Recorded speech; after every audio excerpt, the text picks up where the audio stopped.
you're kidding yourself, because we know too much now. There's too much information out there. We know we can learn about anything we want, and that information is at the tip of our fingertips. I mean, we only have to go online to find stuff out. So how can we move forward in a way that will entice people to eat more plant-based is just through knowledge and sharing knowledge and changing habits.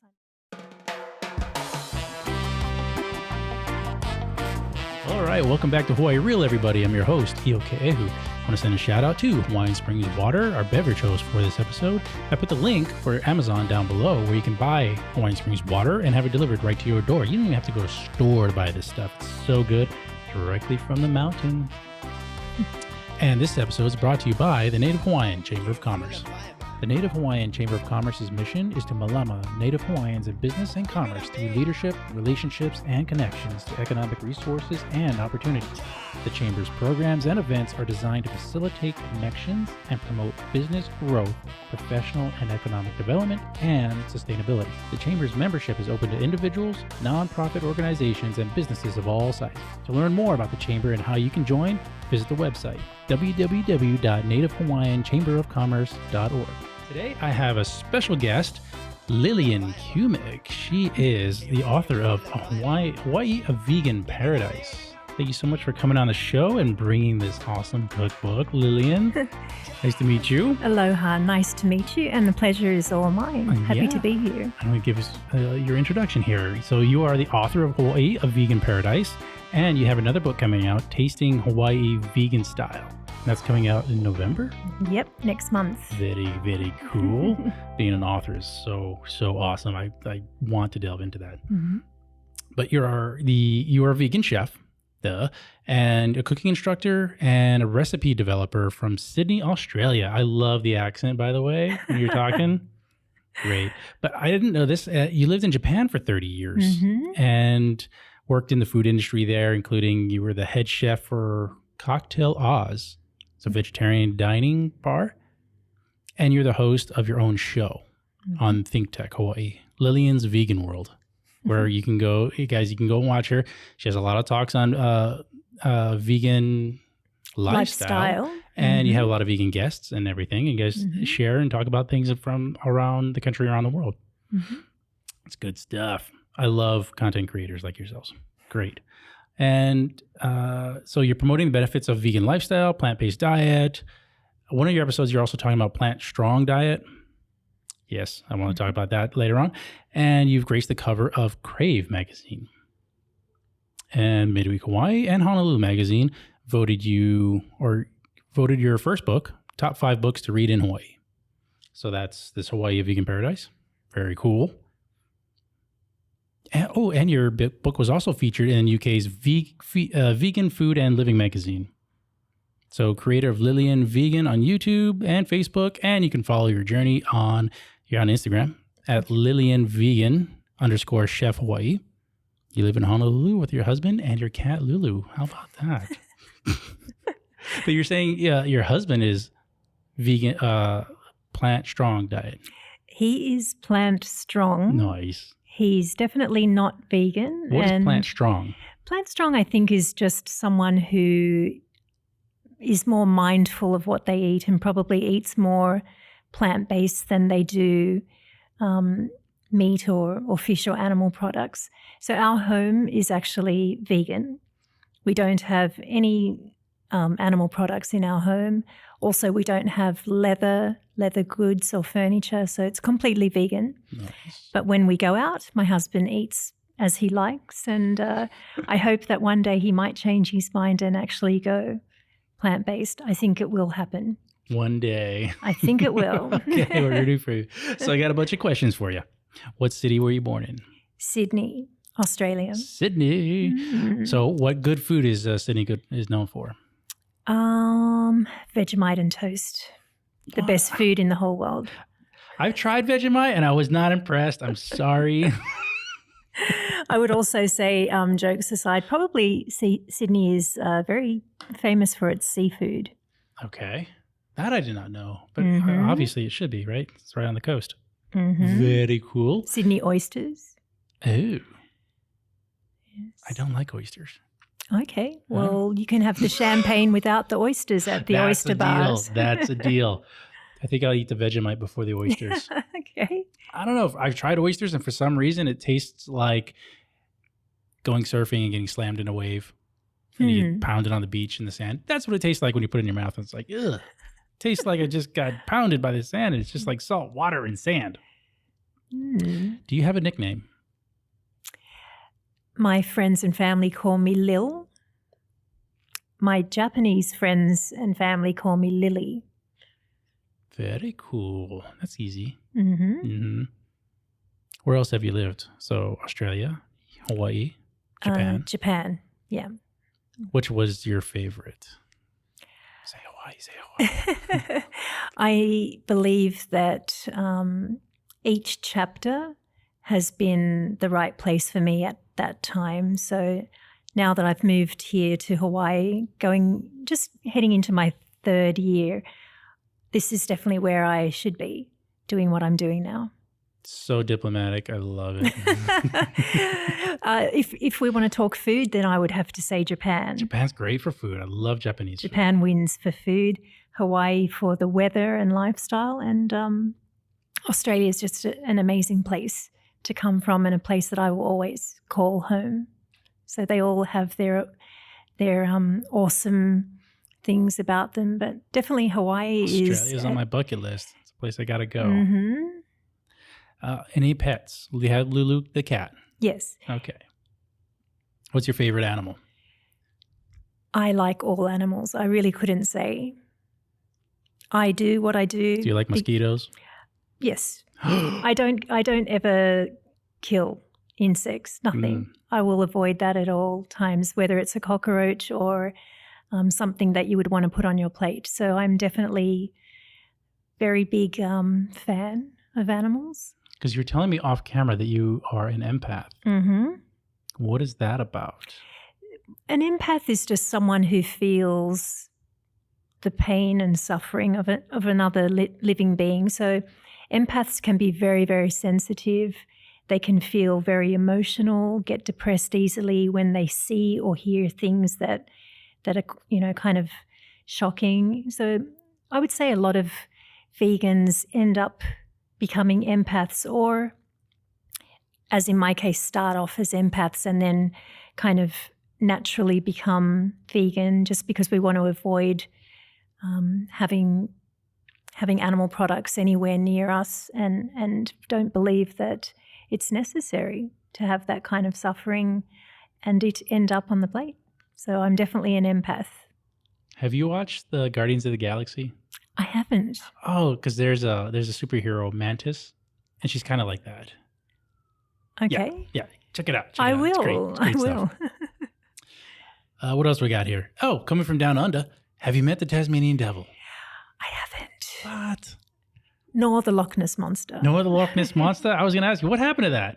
It used to be a thing people talked about in the 70s and 80s, and it just kind of vanished. Probably the internet happened, and now there's more exciting stuff to talk about. Poor Nessie, not getting any screen time or nothing. I know. Well, there was a few movies about it. Just crazy ones. Yes. What movie have you seen multiple times? Shawshank Redemption. Good one. Long one. Yes. Really good. Very amazing movie. Yeah, I could probably watch that again and again. And it is the best for that title of the movie is the best for charades. If you're playing charades, put Shawshank Redemption. Good to know. Have you ever played charades? Yeah, it's been a while. Yeah, though, I must can you say. imagine trying to describe with your body language? Yes. Shawshank Redemption. I would like to see you do that. No, I was just like, nope, fail. Sorry. Next. But yeah, it's such a great, great movie. If you haven't seen Shawshank Redemption, highly, highly recommend that movie. I think I've seen it a couple times too. I think most people have seen it more than once because any good movie, I think you always will find something new the second, third time, fourth time you watch it, and that's definitely one of those movies that it's a really kind of a feel-good movie, but at the same time, it's really shocking and and scary and all that sort of stuff. But yeah, I like movies that make me think about life. What's your favorite part of that movie?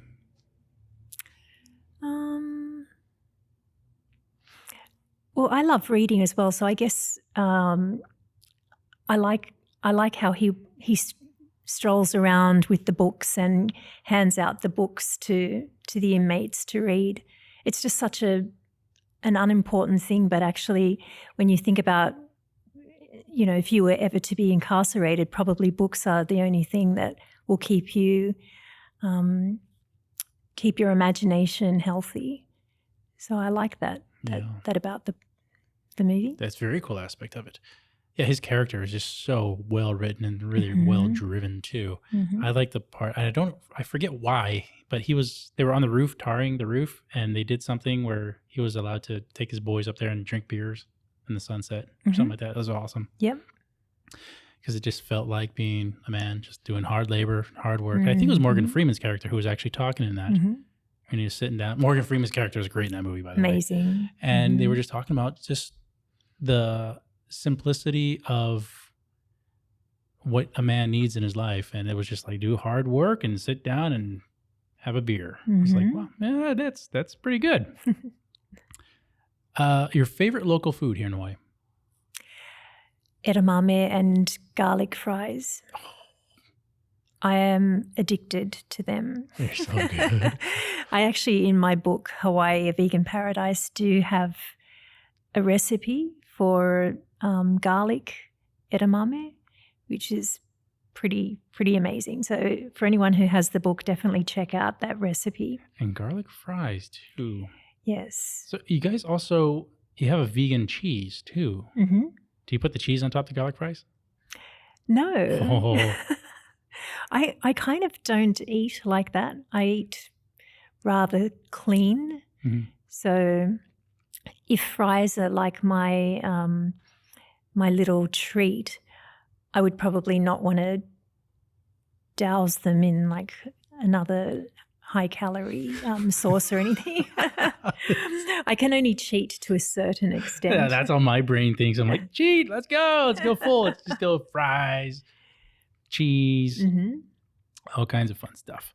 And I also like my fries crispy. So whenever I order them, I have to order them extra crispy. And I find that if they're covered in sauce, they get soggy. So I'm very, very particular about my fries. Do you like the thin fries or do you like the bigger, fatter fries? The thin and crispy ones. I'm a fat fry guy myself. I can do them as well. Oh, crispy on the outside, but like a soft inner. The ones with the waves on them. What are those called? Crinkle cut ones? I love those. Yeah, they are good. Yeah, there's a lot of crunch in them. Tater tots. Just like a fat fry. I could just eat those all day and fatten myself up. I'm terrible. Not terrible, awesome. It's so awesome. One of life's luxuries is the fried potato. It is. Even sweet potato fries. Love them. Yes. But I had never, in all of my 30 years living in Japan, I had never seen edamame seasoned the way it is here with like a poke type of soy sauce, shoyu dressing. So that was very exciting for me. I had to put a recipe for that in my book. Nice. Because we eat them just with salt in Japan. I'd never seen them eaten that way, and I think it's such a great idea. It seems so plain. I know. I can't believe no one actually brought that idea, stole it from Hawaii and brought it back to Japan. I think I shall have to do that someday. You shall. It's good old American ingenuity right there. Just dump all kinds of stuff and try different things. It's like Jell-O. How do we figure out how to make Jell-O? From horses' hooves or something like that? I was like, who started that? That is an interesting point. Jell-O is a very American thing, isn't it? Is it? I don't know. I would say so, yeah. Okay. Not in Japan? No Jell-O? Not really, and they would definitely not use. They use konnyaku to as the binding ingredient. So Jell-O is not vegan. It's not plant-based because it contains gelatin. Right, total animal product. Yeah. So I've never been a Jell-O fan, but I like the colours. If someone were to make me a Jell-O shot, I would probably get into it as long as there's no animal products in it, because I've always wanted to try one, but they've never been vegan. But your favorite alcohol drink? I love sparkling wine, and then if it's a cocktail, it would be the vodka martini, 3 olives, dirty. With Grey Goose. With Grey Goose. That's awesome stuff. I don't even drink vodka that much, but Grey Goose is a good one. Yes, I like it. Now, is that just a take on like potatoes? Because you like potatoes, and the vodka comes from potatoes, right? I had never actually thought about that. Maybe. Could be a subconscious thing leading me to. She's thinking to herself, like, what did I get myself into on this show? I might never look at martinis the same way again. I'm going to be seeing a potato in them from now on. What is your favorite outdoor activity here? Oh, there's so much beauty in Hawaii. Just walking along the beach barefoot. I like to do what we call grounding. So take your shoes off, walk around on the grass, on the beach. And I like to do that every weekend. Just going to the beach. I'm very Aussie in that sense. Growing up in Sydney, I also lived near the beach and spent a lot of time out in the sunshine and hitting the waves. So it's nice to be back in a place where I can do that again. When I lived in Sendai in Japan, I was in a very cold part of Japan, and we didn't really have much beach life there. So anything to do with the beach here, I love. I definitely love catching a sunset. That's something that I look forward to every day.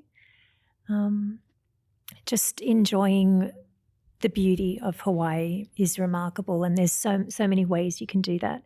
But definitely getting out into nature is one of my favorite things to do.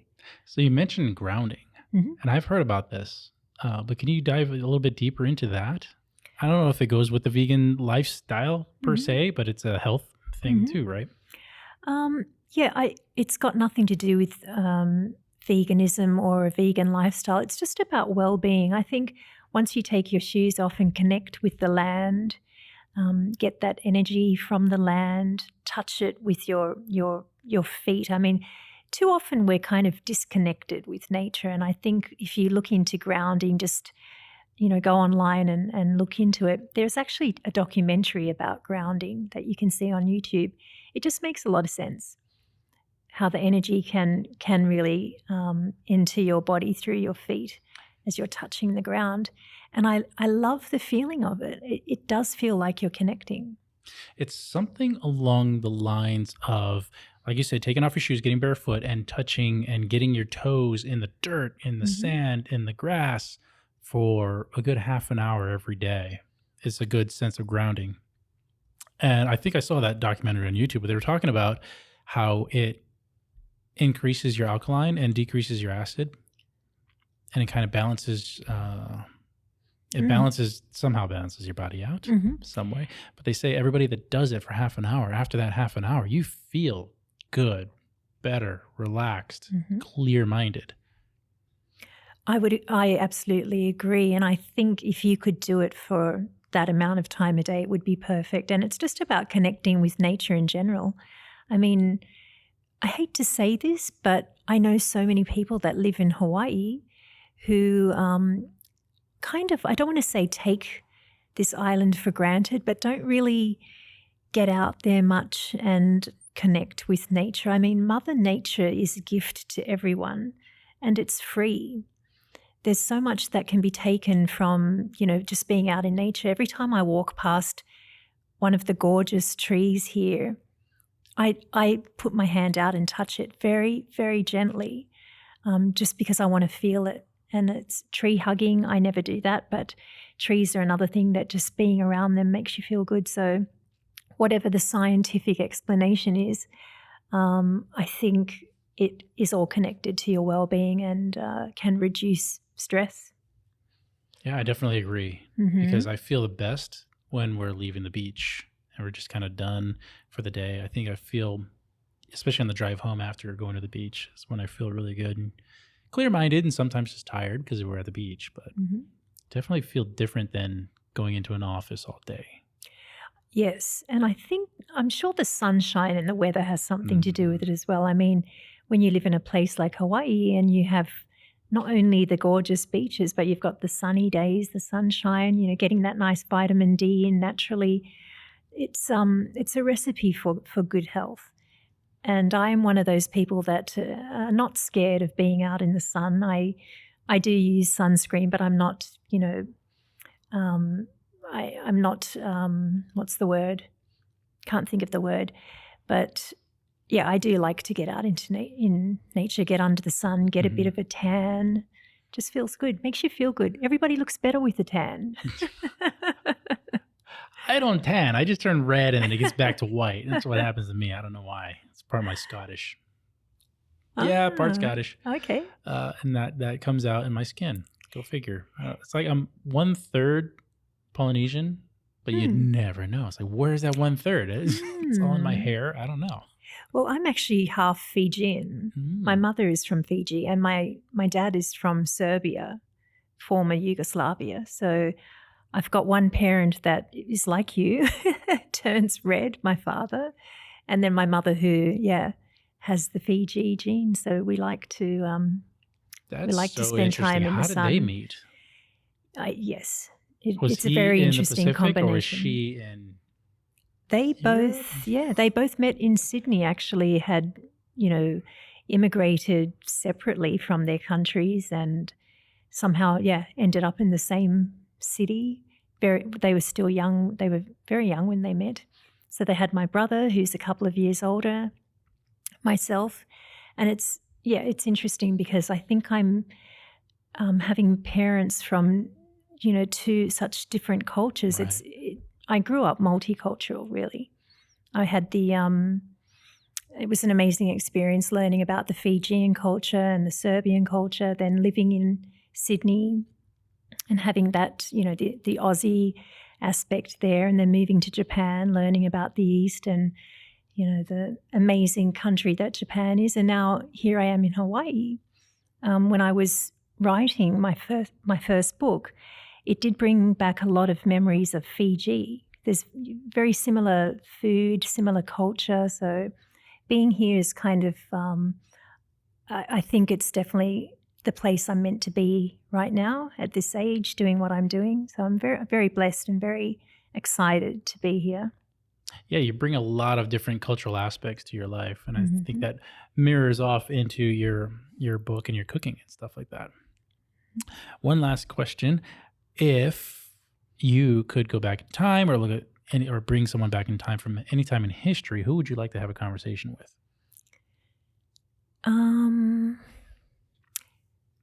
I would say Napoleon Hill. Napoleon Hill, I think the first time I read his book, The Laws of Success, it kind of opened me up to a whole new world. And that's when I started delving into self-development and trying to find a different way to live life, try to learn more about how success can be reached, or how successful people, follow their passions and do very well. So I learned a lot from his books. I think it would be awesome to have someone like that sitting opposite me at the table. But I'm very excited to talk to you as well. You could just pick his brain all day. Indeed. All right, Lillian, I like this book. The cover on this is really, really cool for your cookbook. I like the binding and I like the material that it's made out of, just that. But what I wanted to talk to you about is also not just the book itself, but why you decided to write a cookbook for a vegan lifestyle. Like, what passion brought you to that point in your life? It's kind of a long story. It's one of those once upon a time. I got time. Well, so I have been a vegan chef for around 25 years.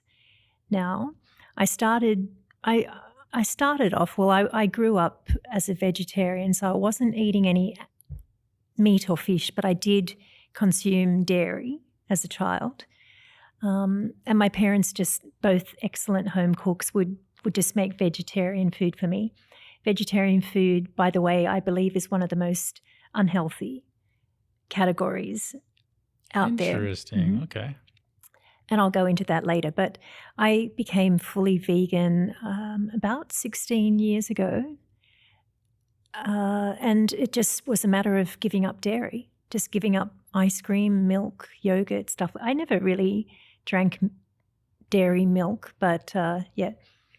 So 16 years ago that happened. And at the time, I was running my dining bar as the head chef and owner in Japan. I did that for 10 years. And I started delving into plant-based food. The word vegan it still is not really a buzzword in Japan. They're very, very behind the times when it comes to plant-based food. So I was kind of doing cutting-edge stuff at my restaurant, and I was offering 5-course vegan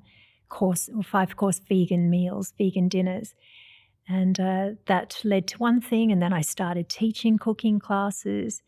That became very popular in the city that I was in Sendai. So I just became completely kind of obsessed with plant-based food. I started learning how to make plant-based cheeses from cashews.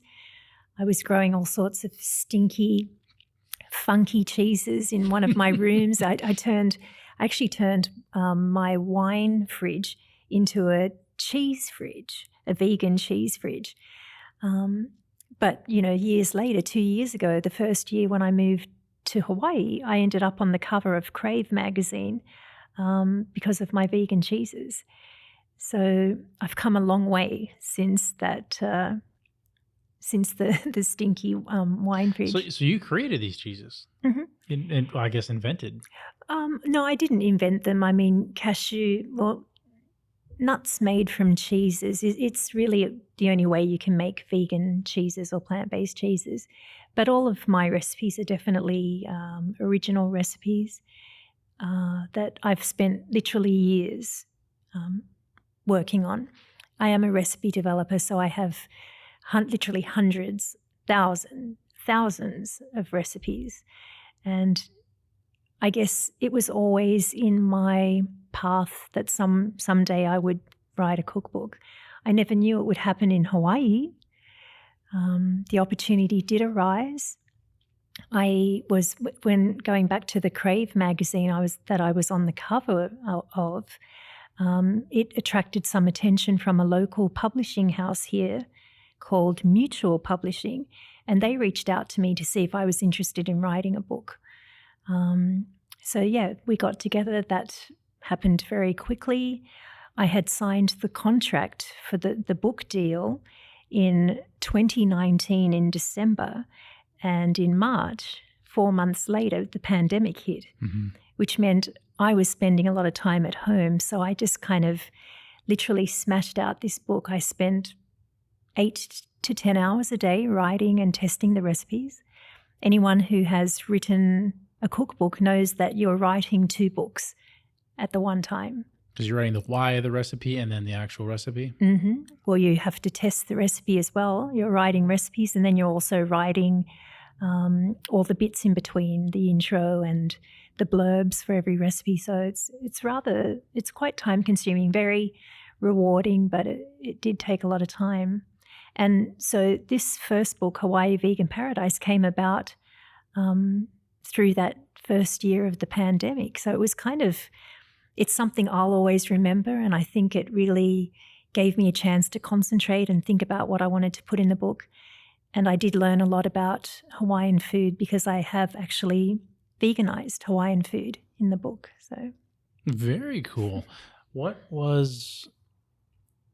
I guess I was going to ask, what's the hardest part about writing a book? But I mean, it's putting the content together and putting it down on paper. And with each of these recipes, you have a story behind each of these recipes, right?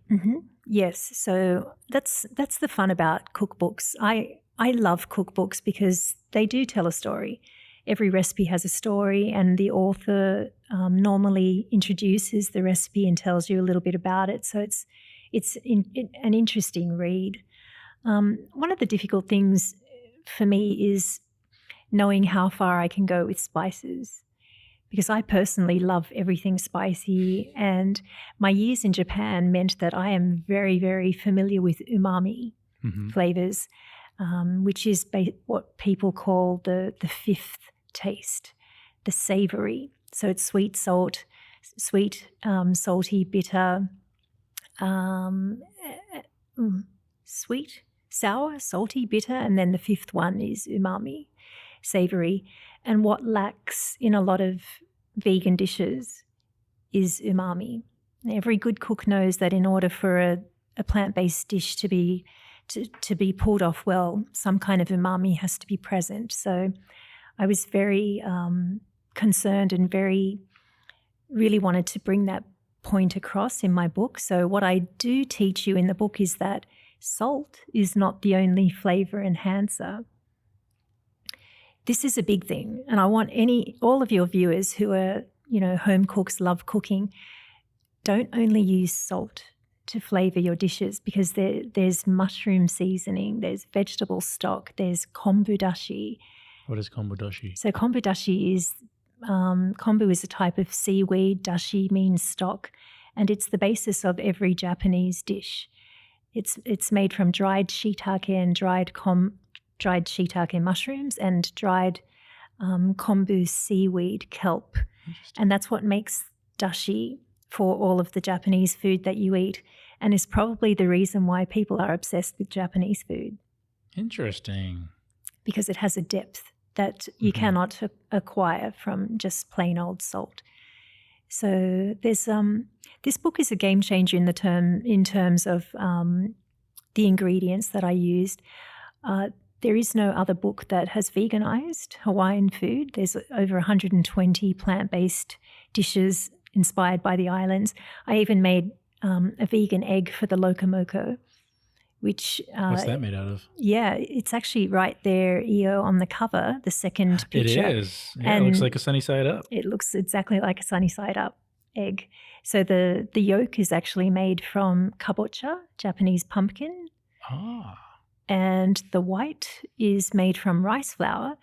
But there's another ingredient. I love talking about ingredients and sharing my knowledge, but there is a particular ingredient called black salt, which, contrary to what to its naming, it's actually pink, a very light, soft pink hue color.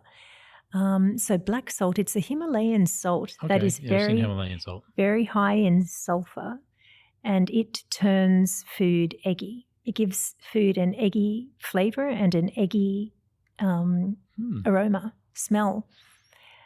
A little bit difficult to find this ingredient, but here in Honolulu you can get it from the Indian store or online.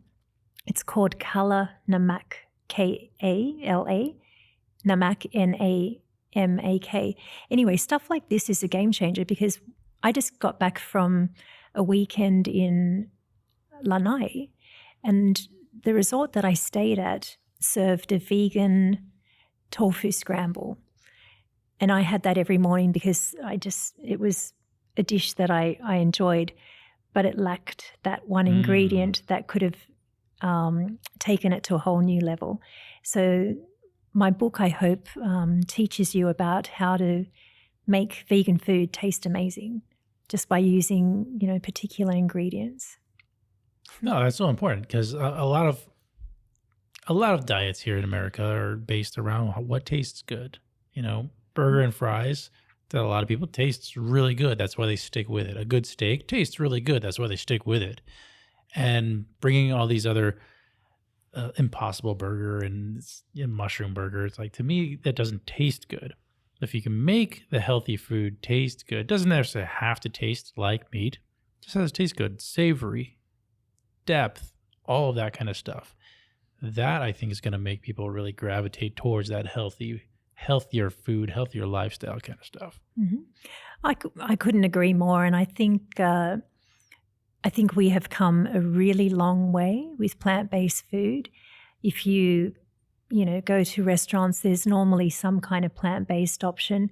Hawaii's still sort of working its way there. I think there's a lot of potential here because we're blessed with all of the fresh produce all year round that can really make for some stunning plant-based food. But again, it's just it's whether chefs or cooks in restaurants really know how to cook plant-based food and make it taste good. So I would love to see more plant-based options in restaurant or on restaurant menus here, because I think people would be interested in trying plant-based foods if it was on the menu, if it were available. But if it's not, I mean, you're going to keep ordering the same old stuff. So I do hope that people venture out and try some things. I mean, you can go to any supermarket here in Hawaii and there's a huge array or selection of vegan cheeses made from almonds, nuts, seeds even, that are just, zero cholesterol, good for you, good for the planet, good for the environment, because everybody knows the footprint that you leave behind when you're on a plant-based diet is much less than if you're consuming animal products. So it's kind of a feel-good lifestyle. Interesting when you talk about leaving footprints and stuff like that. So I really got into I'm a sci-fi buff. I really got into this show on Amazon Prime. I'll get you where this is going, but it's called The Expanse. And it's basically humanity, maybe 300-400 years in the future. We've colonized and spread out through our own solar system. So there's planets on the moon and everything. But it basically really scientifically delves into space travel here with our current laws of physics and everything like that. But one of the things about that is they really go into the diets that they have on these spaceships, which are primarily not animal products. I mean, there's no animal products in some of these places, and some of these people grow up just eating purely, I guess it's like porridge kind of stuff. But but it's interesting. How do you think the vegan lifestyle and vegan cooking and making foods taste good and taste savory can go forward in the future when you're talking about long distance sci-fi space travel? But it doesn't have to be that. It can be just sustainability. It's just about gaining knowledge, I think. I mean, chefs in restaurants need to be teachable, because if you're going to rely on people wanting to eat meat and fish and animal products and dairy, I think you're kidding yourself, because we know too much now. There's too much information out there. We know we can learn about anything we want, and that information is at the tip of our fingertips. I mean, we only have to go online to find stuff out. So how can we move forward in a way that will entice people to eat more plant-based is just through knowledge and sharing knowledge, and changing habits. I mean, until we change habits, or we're open to changing habits, or breaking habits and starting new ones, I don't see a way forward. When I coach people and try to help them give up dairy or eat more plant-based, I mean, it's just about having an open mind. So maybe that's my answer, just by having an open mind and understanding that there is an alternative way to do things.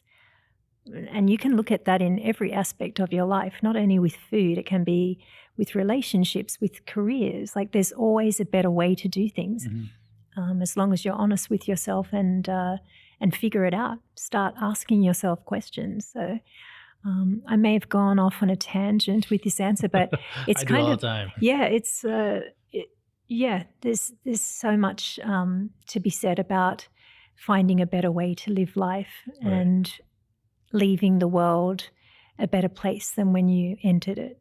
Because I'm all about, futuristic space travel and stuff like that. And even, with SpaceX and missions that they have going to Mars. And you have to think and imagine that when humanity does reach out and go to the moon and start colonizing, go to Mars and start colonizing, which is going to be in a couple of generations, they're not going to be eating animal products unless you're bringing a ton of animals with you. So what are they going to be eating? Now's the time for society really to start looking at alternatives if we're delving into, the expansion of humanity throughout the universe, solar system, whatever. And I know I'm off on a tangent too, but that's a great way, I think, to rope in that conversation to people who are completely disbelieving of being able to have a non-animal based diet. It's like, well, if you believe in space travel, that humanity will travel the stars or will travel at least our solar system, what are these people going to eat? They're not bringing their animals with them. They're bringing gardens with them. They're bringing hydroponics, that kind of stuff, right? I would imagine. And I think if you really were to find out who some of these people are that are involved in these projects, I think you'll find that they are super healthy. And super healthy people don't eat many animal products. I think, I can't remember where I read this, or it might have been on one of my shows, but the more educated, the more higher your income, the more likely you are to be plant strong, because people get it, they understand, and they listen, and they're teachable. And I think that, people that like to learn things, who are clever, know that a plant-based diet is going to be the best one for you. So when you're talking about future, space travel and stuff, I would imagine there's a lot of highly intellectual people that kind of get what needs to be done. And the sooner we stop and think about what we're doing to animals right now, whether the suffering and the torture that goes on in slaughterhouses, whether it justifies animal consumption by humans, that's a very good question to ask yourself. And we just live in a day and age now, whether you're preparing to travel into space or whether you're just waking up in another sunny, beautiful day in Hawaii, there's a more compassionate way to live, and you can start anytime. Because that is a great question. And again, I'm sorry I went off on a tangent, but that's something that needs another conversation. Definitely. Right? It's like outside the box. Yes. You start thinking, it's like, wait a minute. Yeah. If we start traveling the stars, and what are you going to eat? Yeah, I'd like to know if the food that astronauts are actually eating up there is primarily plant-based. I wouldn't be surprised. Well, I know astronauts, well, they have their food packaged. Yeah. Right? So they can just eat anything. Dried and they rehydrate it or whatever. So it's not really a big deal to have meat-based products like that. However, if you're long-term missions and you don't have resupply and you have to grow your own food on space stations or whatever, which is going to happen. If you're going to grow food on Luna, on the moon, you're going to be growing plants. Yeah, you're not going to be growing chickens like. I mean, it'd be great to grow chickens and everything, but even if you did grow chickens on, say, another planet, they're going to be highly, highly valued, right? Any animal product outside of Earth is going to be 10 or 100 times its value than you would have it here on Earth. You're not going to get steaks. Sorry. Yeah. So and that kind of transitions to, how does someone even get started with a vegan diet? Is it something that they can just do right off the bat, or is it more of a transition in their diet? If they're, say, a regular, normal American diet, meat eater type of thing. So recently, it really depends on what your motivation is to becoming vegan or eating more plant-based. But I can tell you that a lot of people are becoming or turning themselves vegan overnight after watching documentaries. Definitely about, what goes on in slaughterhouses and stuff. But there's a really amazing, really remarkable documentary that came out a few years ago. It's on Netflix and it's called The Game Changers. And this is primarily about how athletes live on plant-based diets, how they, thrive on a plant-based diet. So it's called The Game Changers, and I believe it actually really is a game changer. My brother has been a fitness instructor for about 30 years. He went vegan for a year after he watched that. I couldn't believe it because this is like a man that likes to eat meat every single day and is all about the protein. So it kind of, it breaks the myth that you need animal protein in order to, be an athlete or in order to be strong or, be energetic. So that's a really great documentary. And how one would start a plant-based diet is just by substituting whatever you like to eat. So if you like to drink milk, you just substitute it for plant-based milk, whether it's soy milk, cashew milk. It's all about substituting. It's actually not difficult to do. But cheese, I mentioned earlier on, there's vegan cheeses in every supermarket. But the thing is, when or if you decide to embark on a plant-based diet, you're going to have to learn how to read labels on products. And I recommend anyone, vegan or not, to do that, because you're going to find that once you get into the habit of reading labels, food labels, I think you're going to be astonished at how much crap goes into food. It's quite bad. Like red colored dye that is often used in candies or stuff like that is actually made from crushed beetles. And I don't think many people know about that. I'll eat beetles. Yeah, there's some bizarre. There are some bizarre ingredients. I've eaten some bad, weird things in my life. Beetles, toss them on the list. I think we all have, but again, it's just about, do you want to eat cleaner? Do you want to be healthier? Mm-hmm. Do you want to bring down your cholesterol? Do you want to have energy like you've never had before? Because your body, when you're consuming animal products, it does spend a lot of time trying to digest. It's like, the meat hangover when you watch people eat something at Thanksgiving, although you're eating more volume on special occasions. But, I often see people just want to lie down and curl up and go to sleep. If you watch someone eat a lot of vegan food, they don't do that. They'll want to go for a walk or jump into the ocean, go for a swim. We don't have food comas or hangovers. So the way your body, when you're nourishing your body with plant-based food, it will show you how good you're making it feel. And so substitute, go online, learn about what other people are eating. And definitely my other advice, if you want to think about eating plant-based food, is go and visit some vegan restaurants. Try some of the food there. I mean, just for fun even. I think, again, like vegan food is a lot better than it used to be. And it's not just, lettuce leaves and alfalfa sprouts anymore. You can get, really hearty burgers or, very hearty meals. So, there's lots of things you can do. So I wanted to ask you, what are some of the, or can you dispel some of the myths about a vegan diet? Well, the first one is the protein issue, because whether you're vegan or not, when it comes to your country, America, most Americans get twice the amount of protein necessary because this is a protein-obsessed country. And the first thing that people ask me when they hear that I'm vegan is, where do you get your protein from?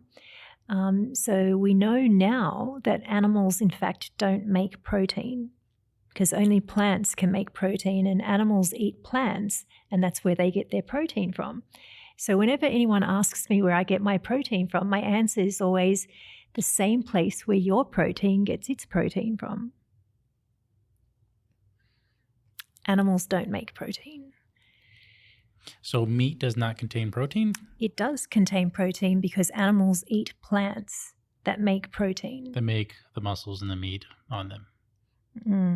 So is that what you're saying? Well, basically, when you're eating animal protein, you're getting it through a dead body, right? Yes.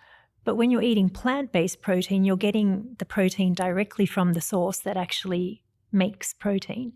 So just common sense will tell you, which one would you think would work better in your body? Getting it directly from the source or through a dead animal? I know it's a tough question, Io. And it's also, well, how are you getting and to answer that question, like when people ask you, how do you get your protein? What is the significant answer to that? To answer, yes, you can get your protein from X, Y, and Z. Well, protein is only made by plants. So if you're on a plant-based diet, you're getting it from beans, legumes, cruciferous vegetables. Broccoli is very high in protein. Tofu, any soy product, very, very high in in protein. And by the way, women only need about 46 grams of protein per day. A sedentary female. Men, it's 56 grams per day, a little bit more. But I'd like to ask you, have you ever met anyone who has been protein deficient? No, but I don't know many people that have dietary deficiencies. Maybe calcium? I don't think I have ever met in my 50 years anyone who has been protein deficient, because people are just obsessed with protein. Yeah. But what I do suggest is that people become more obsessed or learn more about, whether they're getting the right amount of vitamins, minerals, and nutrients that you need in a day. Yes. So diet is not only about protein. No. And I think that's one of the beauties of a plant-based diet. Vegans are one of the healthiest people on the planet. So the proof is in the pudding. So here's another myth to dispel. Vegan diets are so expensive. Myth and false. Yeah, definitely. That is not true at all, because per ounce, I guess you would say in America, per ounce vegetables are cheaper than animal products.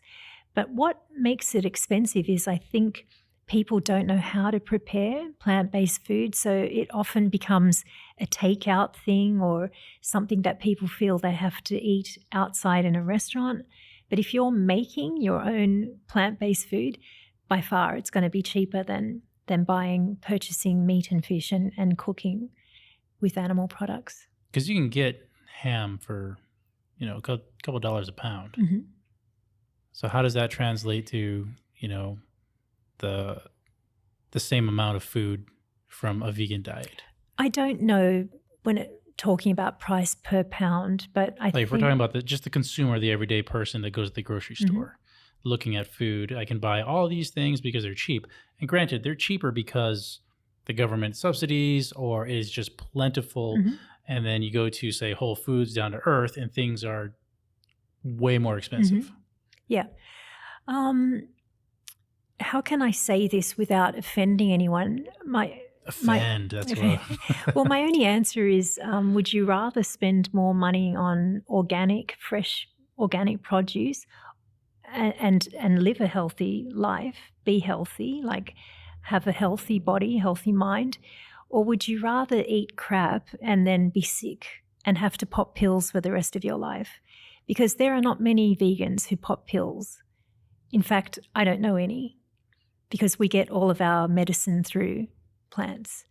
So I don't look at food that way, but yeah, I see that can be a very legitimate question. Yeah, that's the hard question too for a lot of just consumers, because they're looking at price tag. Yeah, definitely. And that's sometimes one of the pivotal points where it stops them. Like when you go to Jack in the Box, the salad costs more sometimes than the number 2 meal. It's like, dude, why? Why does a salad cost more than the burger and the fries? It's that doesn't necessarily promote a healthy diet throughout Hawaii. You go get a Loco Moco plate lunch is going to be cheaper sometimes than going out into Aloha Salads and buying a salad. One's way healthier, but one is more affordable. And I think that's where a lot of the choice comes, where people are more willing to pay cheaper and deal with the long-term consequences of health, obesity, heart disease, that kind of thing, because in that moment it's cheaper. Yeah. And that's something that you have to decide for yourself. Yeah. Like, do you want to set yourself up for a sick body in the future, or would you prefer to invest in your health and eat healthier? That is pretty much what I'm promoting here. I'm not promoting vegan food. I'm promoting a lifestyle and a change in mindset. So all you have to do is break eating habits and change your mindset. Like, I have absolutely no qualms about spending $20 on a salad, but again, going back to how it's prepared, I want it to be worth that. See, that's a really expensive salad. Yeah. And salads can get that expensive, in all honesty, but you want to make sure that it's a well-balanced salad. So again, if you're starting out, probably, eating out in restaurants can be very expensive, as you just pointed out. And it's up to you to find ways to prepare it yourself and get into it. I mean, cooking can be fun. Yeah. And when you start seeing the results of being on a plant-based, whether it's for 1 month, 6 months, 1 year, 5 years down the line, I mean, your body completely changes. I've never felt better in my life at my age, and I'm just I have to share this passion of mine, which is taking care of yourself, living a healthy, life, being mindful of what you're eating and mindful of what you're putting on your plate, because it's all connected. Everything's connected. The environment, humans, animals, it's all one. Yeah, I thing. think you hit the nail on the head with that. It's almost like it doesn't necessarily matter which direction you go in terms of your ultimate dietary changes, as long as you change something. If you have these diseases, or if you're on a path towards obesity, if you're on the path towards, diabetes and stuff, you have to make a change. I promote eating less. I do fasts. I do weekly fasts. Call it intermittent fasting or whatever. Usually every Monday, I don't eat for 24 hours, and every now and then I'll try to extend that. But I'm down to 2 meals a day, and I only eat 2 meals a day. That's pretty much what I do. And that is, helped me with inflammation has really gone down. My stomach has gone down. It's kind of deflated. Love it. But can it be better? Sure. You do look great, and I'm very familiar with intermittent fasting. In fact, I fast for 20 hours every single day, and I've been doing that for 10 years. So you have a 4-hour window? I have a 4-hour window of feasting and then fast for 20 hours. So I start eating from 5 p.m. to 9 p.m. That's it. And that's what I do. So I'm cutting into your dinner time right now. Yeah, that's why I said I didn't bring an alcoholic beverage, because I hadn't eaten anything yet. Nice. Okay. And I don't want to break the fast with alcohol, but intermittent fasting is definitely something I highly, highly recommend. It's a game changer. Yeah. I explain that to people that I come across, that intermittent fasting. And they was like, how do you go that long without eating? Don't you get hangry? I'm like, no, after you do it for a while, like, you don't get hangry ever. Like, it's just gone. That your blood sugar kind of balances out, and you just don't need to eat if you don't need to eat. And sometimes you can snack if you want to, but other times you're just like, no, I don't need that, until it comes time for you to actually eat. And then you actually really start to crave foods that your body actually needs instead of things that you want. And I like that feeling. It's been a game changer for me health-wise. But yeah, I mean, I'm looking at your skin, and I can see it now. Do I have good skin? It's you have Scottish excellent skin. Oh, thank you. Yes, excellent. Lotion. But it's also the white of your eyes. Like, you can just look at someone and see tell if they're healthy. I believe it. Everything that shows up on your skin and your eyes, your nails, your hair, it's all related. It's what's going on inside. So it's a good sign to what look out for. What do you look for in the eyes? That's white, the white eyes, glossy. People that follow intermittent fasting just look different. And I can tell an intermittent faster, you usually just by looking at their skin, just different, I find. And again, going back to intermittent fasting, I mean, people eat way too much. Yes. I could never go back to eating 3 times a day. No. In fact, I can't stand it. I find my body, I get enough in the 4 hours to get me by, and it makes me feel good. I'm not, overloaded with food and trying to digest all the time. My organs, my body has, time to sort of heal and do what it needs to do, as opposed to digesting all the time. So yeah, it's just there's so many things that you can do to make you feel better. And you just feel lighter too. You do. We went camping the other week, and we were camping for 3 days, and we went with a bunch of families, and every family is responsible to make a meal. So you have 3 planned meals every day for those 3 days. And I ate, at the end of that, I remember telling my friends, like, I ate more food during these past 3 days than I normally eat in an entire week. And I feel like crap. I was like, I don't want to do anything. I just want to lay down. Yes. And I was not used to that. I feel the same. When I eat too many times a day, I just got back from a weekend away as well. And I did enjoy, the 3 meals a day, but I can't do it for more than 3 days. It just makes me feel tired. I'm constantly wanting to nap, no energy. So definitely cut down on the food is a good thing as well. All right. Lillian, we're out of time here. Do you have any last words for the guests? No, you're the guest. Any last words for the audience? It's been a pleasure talking to you, and I look forward to my next book, Tasting Hawaii, vegan style, launching or coming out in November. So do look out for it. It's a great book. Again, I've veganized Hawaiian favorites and foods trending on the island. So it's a beautiful piece of Hawaii and stunning photography. So do look out for it. And look out for me. And look out for her on YouTube also. We're going to put a link to your channel at Think Tech on this episode. So Lillian, I want to thank you so much for coming on Hawaii Real, and wish you the best. And as always, stay happy, Hawaii. You got to throw your shakas. Thank you. Thank you.